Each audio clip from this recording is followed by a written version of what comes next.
¿Qué tal? Un saludo a todos y pues bueno, el motivo del video de hoy es para tratar un tema que es muy grave y complicado tanto en México como a nivel internacional. Este tema es la trata de personas. Y bueno, en este caso vamos a hacer una correlación entre la trata de personas con el lavado de dinero, que son dos crímenes, dos delitos que están íntimamente relacionados y que bueno, lo iremos explicando poco a poco. Antes que nada, para entender a la trata de personas debemos tener o crear un preámbulo de lo que dio origen y cómo ha evolucionado este delito, tanto a nivel nacional como a nivel internacional a lo largo del tiempo. Y pues bueno, una de las primeras relaciones que podemos hacer es con la conocida profesión más antigua del mundo, que es la prostitución. Esto no se dice en un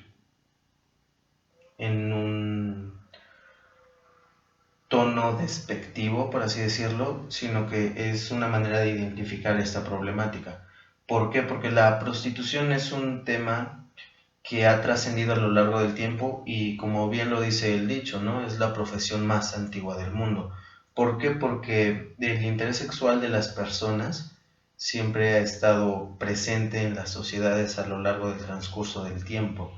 Entonces, muchas veces este deseo llega a niveles exagerados, a niveles fuera de raciocinio, a niveles fuera de lo común e incluso llega a obligarse a realizar actos sexuales como son las violaciones y todo eso. Entonces, a raíz de todo esto, a raíz de problemáticas sociales como son la pobreza, la falta de educación, entre muchas otras, es que se dio origen a la prostitución, por el hecho de poder obtener alguna retribución económica a cambio de realizar actos sexuales.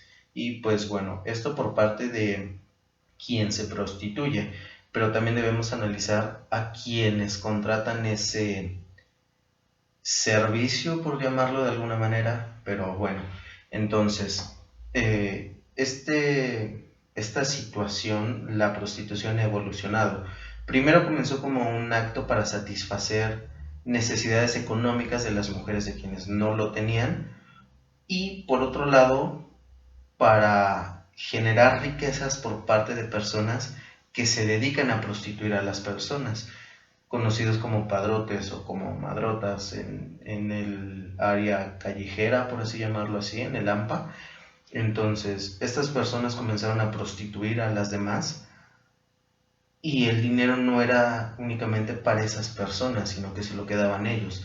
La trata de personas es un delito que está vinculado con muchos otros. Por ejemplo, la trata de personas puede vincularse incluso con la esclavitud, porque las personas a las que se les fuerza a tener relaciones sexuales, las que son manejadas de determinadas maneras, no se encuentran en libertad de poder decidir si quieren hacerlo o si no quieren hacerlo, no están en una posición para poder determinar cuándo se termina aquello que están haciendo, no pueden salir de ese círculo, por así decirlo. Bueno, este, este delito comenzó a hacerse popular a finales del siglo XIX y principios del siglo XX. En ese entonces era conocido como trata de blancas. Y bueno, como ya lo mencionamos y por obviedad, la principal finalidad de todo esto es una explotación sexual. Y bueno, en estándares internacionales se habla de que tenemos alrededor de 800,000 víctimas al año a nivel mundial, que es una cantidad exorbitante.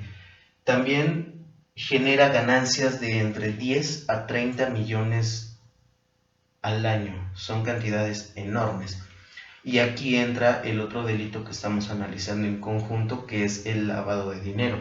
Cantidades tan exorbitantes de dinero generan sospechas de su procedencia, pero a través del lavado de dinero logran blanquear ese dinero, hacer que parezca legal y simular que no es producto de alguna actividad ilícita. Sin embargo, lo es, y es bastante dinero que se mueve al año, tanto en México como en países latinoamericanos, países asiáticos son incluso de los más afectados.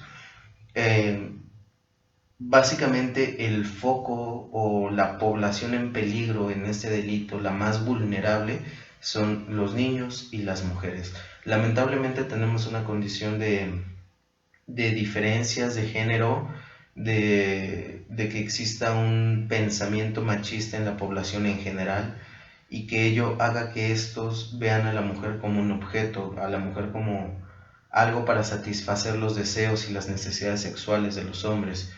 Y en muchos otros incluso tenemos una perversión inmensurable para incluso trasladar esos deseos y necesidades sexuales al otro grupo vulnerable que son los niños.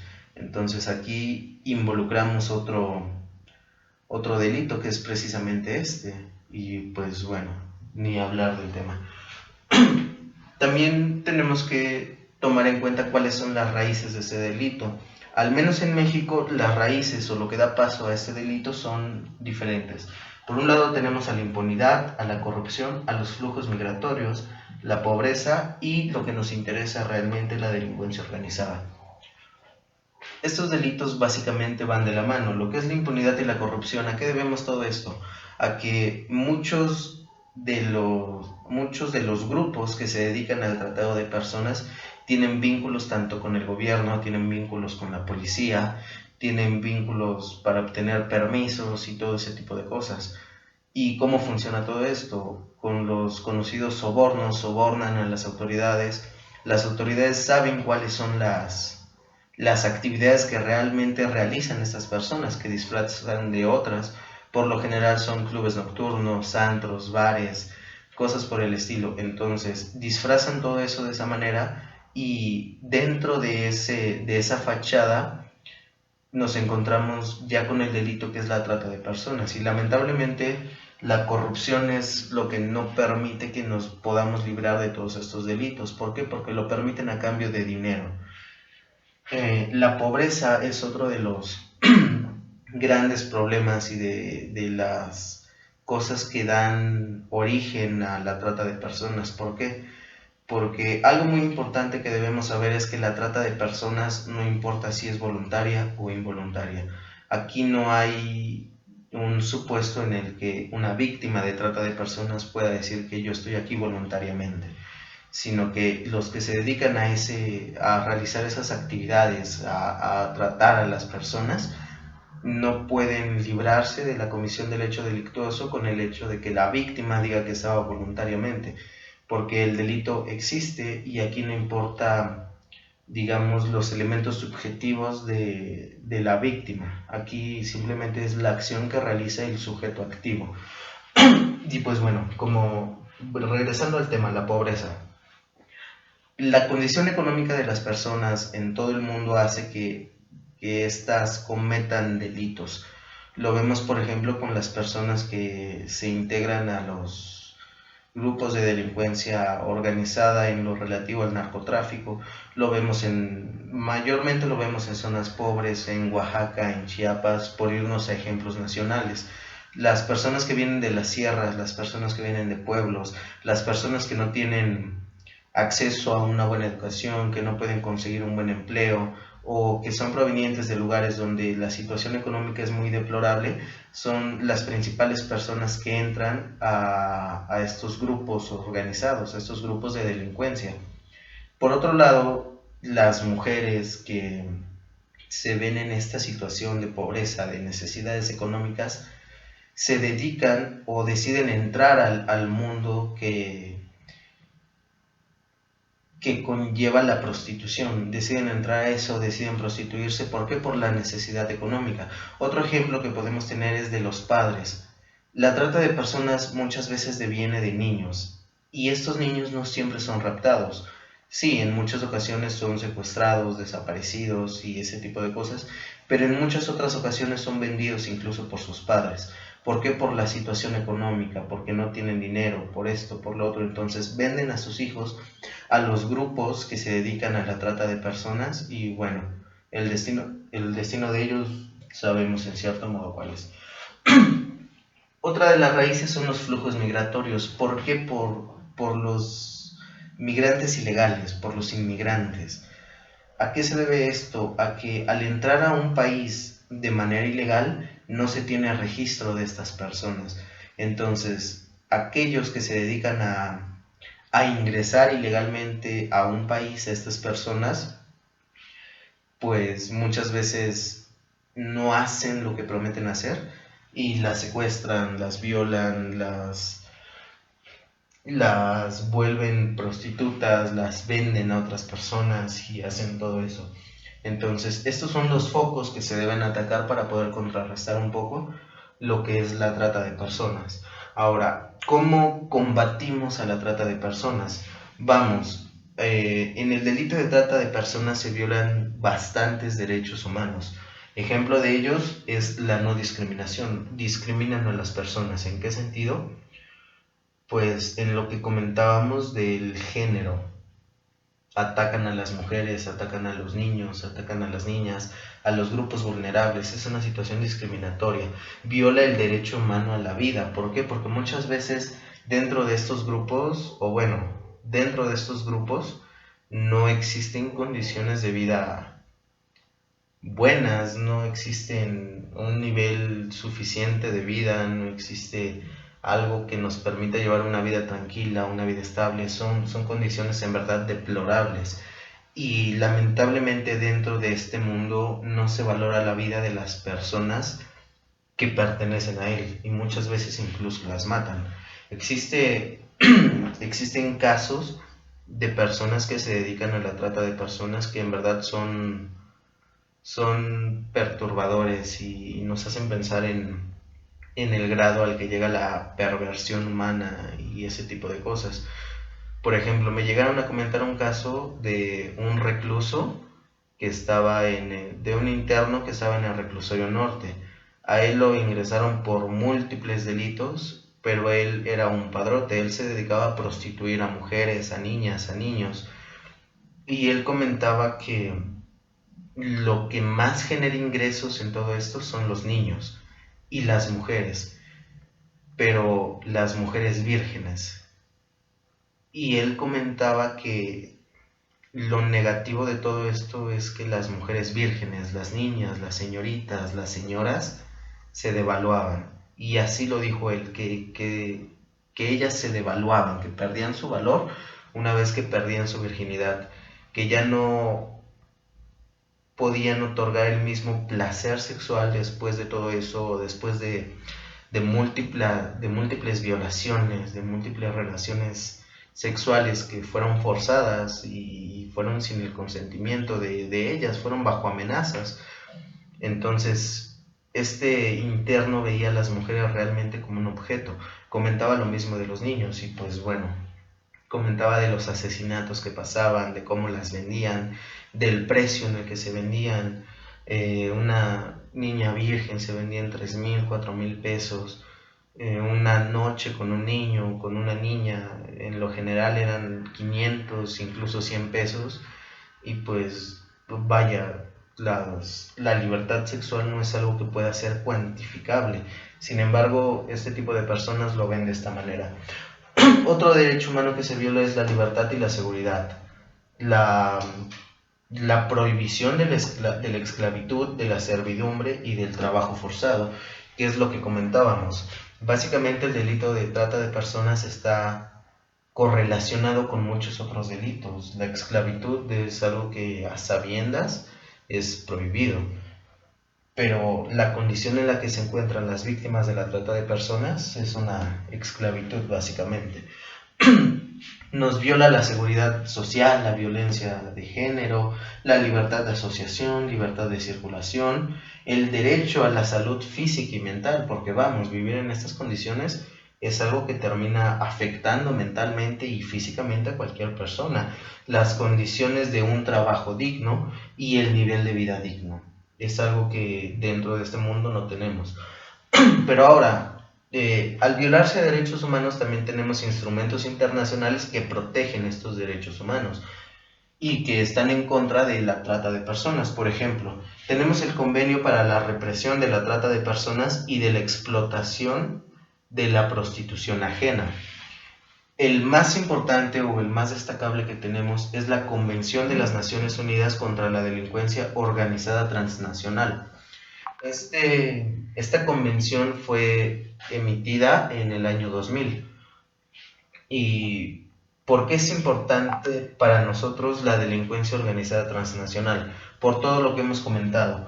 Una de las raíces de la trata de personas son los flujos migratorios y la delincuencia organizada. La delincuencia organizada, como ya sabemos, son agrupaciones de 3 o más personas que se reúnen de manera habitual para cometer delitos de alto impacto en la sociedad y que hacen de ellos su modo y su estilo de vida.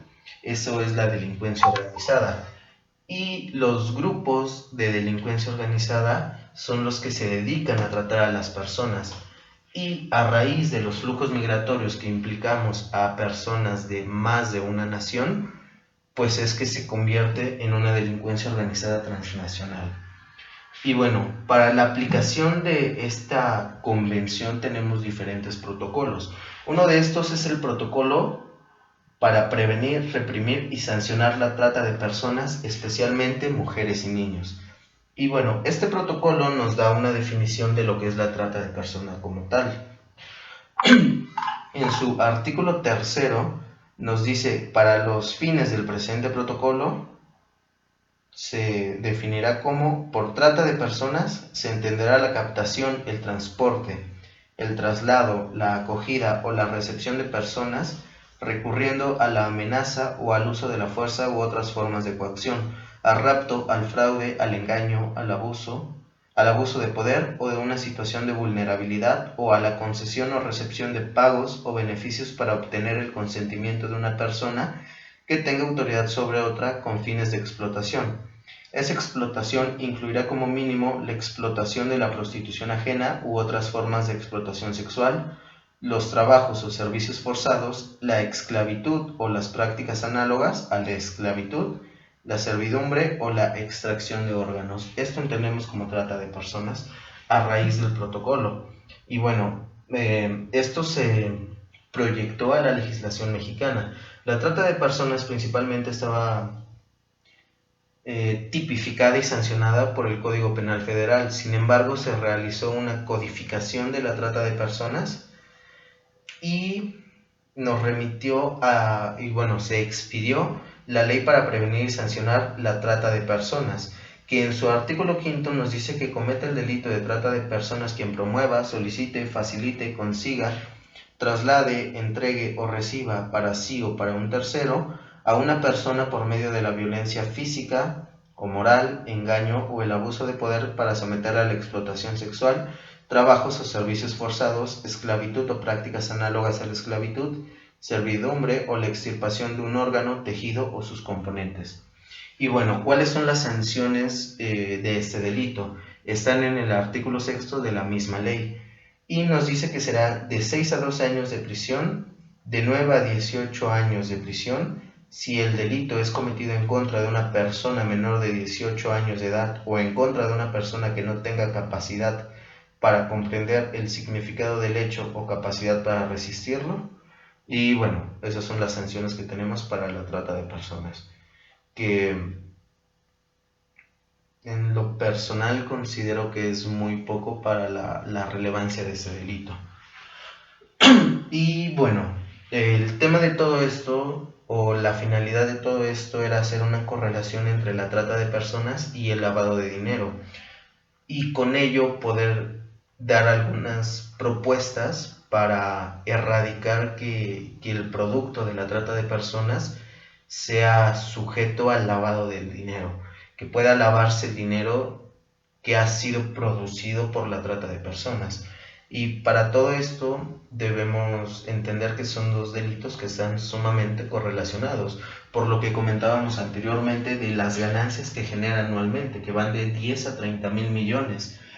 Entonces, el mismo convenio de las Naciones Unidas contra la delincuencia organizada transnacional también prevé estas situaciones, y en sus artículos 6 y 7 tiene la penalización del blanqueo del producto del delito y medidas para combatir el blanqueo de dinero. Con estos artículos y al ser parte de esta convención, todos los estados que sean parte se ven obligados a aplicar medidas para evitar el blanqueo de dinero, el lavado de dinero y todo ese tipo de cosas que sea producto de la delincuencia organizada transnacional. Y eso nos lleva a la trata de personas transnacional, que es el tema que nos ocupa. Y pues bueno, considero que el lavado de dinero es un delito que es muy difícil de contrarrestar, de poder regular, de poder disminuir y todo eso, precisamente porque se basa en la creación de una apariencia de legalidad de el dinero que es producto de algo ilegal. Entonces es muy difícil poder desentrañar todo eso, crear todo el tracto sucesivo que ha habido. Entonces es muy difícil poder evitar o prevenir el lavado de dinero. Sin embargo, hay medidas aplicables. Pero para el caso concreto, y creo que sería lo más viable para evitar el lavado de dinero, de el dinero que ha sido producto o que se ha obtenido a raíz de la trata de personas, es precisamente prevenir la trata de personas. Si no tenemos ese delito, no podemos tener ganancias si no existe un blanqueamiento de lo mismo. Entonces, en lo personal es la correlación que yo encuentro y la solución que yo podría proponer, que en lugar de combatir el dinero, el lavado de dinero como tal, que sinceramente lo considero como un delito de menor impacto que la trata de personas, se prevenga la trata de personas, y al prevenirse la trata de personas, se previene el lavado de dinero producto de la trata de personas.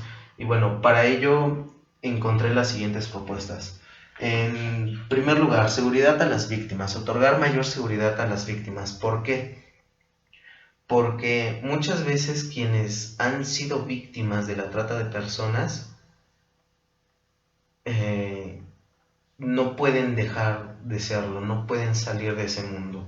¿Por qué? Por las necesidades económicas, porque no conocen otra cosa, porque no podrían encontrar algún otro trabajo, o incluso porque las volvieron drogadictas y dentro de ese mundo les siguen otorgando droga, o simplemente por el miedo a salir de ello y que maten a su familia, que maten a sus hijos, que las maten a ellas mismas, que maten a los niños que son víctimas. Entonces existe un riesgo muy grande cuando alguien sale de ese mundo o pretende salir de ese mundo o pretende denunciar el delito como tal. Entonces, si tenemos realmente un sistema que otorgue seguridad a las víctimas de este delito, creo que muchas se animarían a denunciarlo. Y si hay más denuncias, y si hay más información, y si hay más declaraciones, pues se puede crear una red más grande, ligar la información y descubrir quiénes son realmente las personas que están detrás de este delito, que como ya lo mencioné, no se sabe. O en el caso de que se sepa, nos remitimos a la corrupción. Pero cuando se vuelve un conflicto social grande y cuando realmente hay información y que no puedan desmentir lo que se dice, lo que ya se sabe, pues no queda otra opción que detenerlos, que encarcelarlos. Y pues bueno, esa sería una de las propuestas que yo tendría. La segunda, operativos para la identificación de estos lugares. Volvemos a lo mismo de la corrupción. Muchas veces la policía sabe cuáles son los lugares donde se está cometiendo ese delito o donde existe la trata de personas y la prostitución ajena. Entonces, realmente tener un cuerpo policíaco eficiente, un cuerpo policíaco incorruptible, un cuerpo policíaco que no acepte sobornos y que realmente esté comprometido con la seguridad del pueblo, que es su función, y con ello hacer más operativos, porque hay muchos lugares identificados, sin embargo no se cuenta con las medidas necesarias o se les protege o todo eso. Pero teniendo operativos, teniendo causas justificables para entrar a esos lugares, pues se podrían identificar. La mayoría de ellos son clubes nocturnos que son conocidos como de mala muerte y son plenamente identificados. Sin embargo, debe ser a raíz de un operativo, no bastaría solo de dicho. Otra de las recomendaciones que podría dar sería un sistema de protección a menores y de verificaciones, por lo que comentábamos anteriormente. Muchas veces los padres son quienes venden a los niños y esto se da en los lugares pobres, lugares donde no hay economía, que es donde los venden los propios padres a los niños. Y teniendo un sistema de protección a menores realmente eficiente, un sistema integrado, un sistema con una base de datos de todos los niños que nacen en el país, que se puedan comparar con todos los niños que están desaparecidos, hacer una base de datos donde realmente tengamos toda la información de cada niño del país. Y no solo eso, sino que haya verificaciones de las condiciones de vida que les damos a los niños. Porque vamos, creo que todos sabemos que uno de los principios más importantes de nuestro sistema jurídico, tanto de los tratados internacionales como de derechos humanos, es el interés superior del menor. Los menores son una prioridad para todos los países, son una prioridad para todo el mundo. Entonces, realmente tener un organismo que se dedique a realizar verificaciones a las condiciones de vida de los niños, para tener un rastreo de dónde están, de cómo están, de qué necesitan, de si son explotados o no, algo que realmente funcione. Un sistema de protección y un sistema de verificación, un organismo verificador de la situación de todos los niños, sería una solución. Y tal vez no una solución, pero ayudaría a prevenir este delito. ¿Por qué? Porque estaría en el foco de todos, los niños serían prioridad realmente y no solo de dicho o no solo en la teoría. Y pues sería más fácil saber de todos aquellos que están desaparecidos, porque muchas veces como los venden, no se denuncia la desaparición, simplemente dejan de existir, por así decirlo, y no hay un registro o no hay un antecedente que permita realizar una búsqueda de esos niños que fueron vendidos para la trata de personas. Otra de ellas es, otra de las recomendaciones es tener un control contable más exigente y más estricto a los clubes nocturnos y a sus dueños. ¿Por qué? Por lo que comentábamos, las cifras que genera la trata de personas son exorbitantes. Entonces, es difícil justificar todo ese dinero. Y la mayoría de lugares que se dedican a la trata de personas, como ya lo dijimos antes, son fachadas, son restaurantes, son clubes nocturnos, son bares, son antros. Entonces, si realmente aplicamos un control contable estricto a estos lugares y con verificaciones constantes, porque vamos, se puede justificar el dinero, pero que haya verificadores que acudan a esos lugares y que realicen estimaciones probabilísticas o estadísticas de los ingresos que tiene lugar en un día, en una semana, en determinados días del mes, en los días fuertes, para así poder cotejar lo que se observa con los datos que ellos nos presentan. Entonces, al tener una estimación confiable del ingreso promedio que tienen estos lugares, podemos hacer una comparación con el ingreso que ellos están declarando y así detectar más fácilmente las irregularidades entre lo que se declara. Y a raíz de eso, pues podemos prevenir el lavado de dinero y sería un foco para realizar operativos y asegurarse de que no se esté tratando a las personas en este lugar. Otro de ellos es implementar programas laborales para las víctimas, por lo que comentábamos anteriormente, valga la redundancia y lo repetitivo de esa frase. Muchas mujeres no tienen otro modo de vida, no tienen otro modo de obtener ingresos, entonces si salen de ese mundo no tienen dinero para poder subsistir y no pueden hacer nada más. Entonces, colaborar con las ONGs e implementar a nivel gubernamental programas para ofrecerles trabajo a estas mujeres, para poder otorgarles un nivel digno de vida, para poder otorgarles una forma apegada a derecho y a la moral para poder ganarse la vida, para poder obtener su dinero.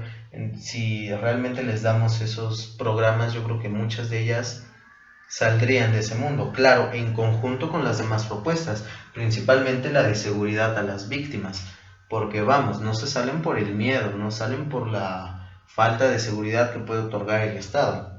Entonces, combinando programas laborales con esta seguridad a las víctimas, pues sería más fácil que salieran, que denunciaran y que todo eso. Otro de los grandes problemas que tenemos es la educación, y vamos, esto es muchas veces fuente de muchos delitos, la falta de educación, y no refiriéndonos a una educación profesional, sino una educación de valores, a una educación de moral, a una educación sobre el concepto del bien y el mal y a la aplicación de ese concepto. La gente ignorante en valores, la gente ignorante en moral, la gente ignorante entre ese concepto del bien y el mal, son los más propensos a cometer este tipo de delitos, a tratar a las personas, a obligarlas a tener relaciones sexuales, a venderlas, a traficarlas, a hacer lo que sea.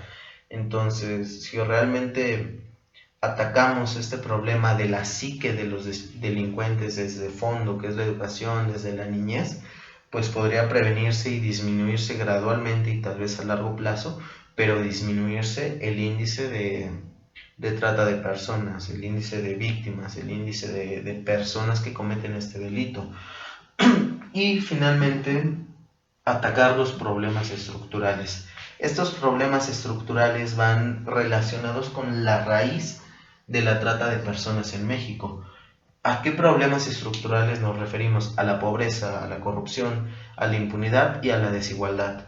Si atacamos todos estos focos que son los principales generadores de que muchas personas se integren a la trata de personas, ya sea como sujetos activos o como sujetos pasivos, podemos disminuir radicalmente el índice de personas que están dentro de ello. Entonces, debemos atacar esos problemas estructurales. Y bueno, lo que comentábamos, básicamente la finalidad de todas estas propuestas para atacar a la trata de personas van correlacionadas para atacar al lavado de dinero, pero para atacar un delito que deriva de otro, no basta con atacar el segundo delito o el delito derivado, sino que tenemos que atacar de raíz el problema, y atacarlo de raíz es atacar a la trata de personas como tal, es erradicar a la trata de personas, disminuirla gradualmente. Y no habiendo trata de personas, no se generan ingresos y no hay lavado de esos ingresos, como lo comentábamos al inicio de todo esto. Y pues bueno, esa es mi exposición, por llamarlo así, de todo lo que conlleva a la trata de personas, de su correlación con el lavado de dinero y las propuestas que tengo para disminuir el lavado de dinero a raíz de la trata de personas, que en este caso es disminuir la trata de personas y así erradicar el lavado de dinero que deriva de los ingresos de la trata de personas. Y pues bueno, eso es todo.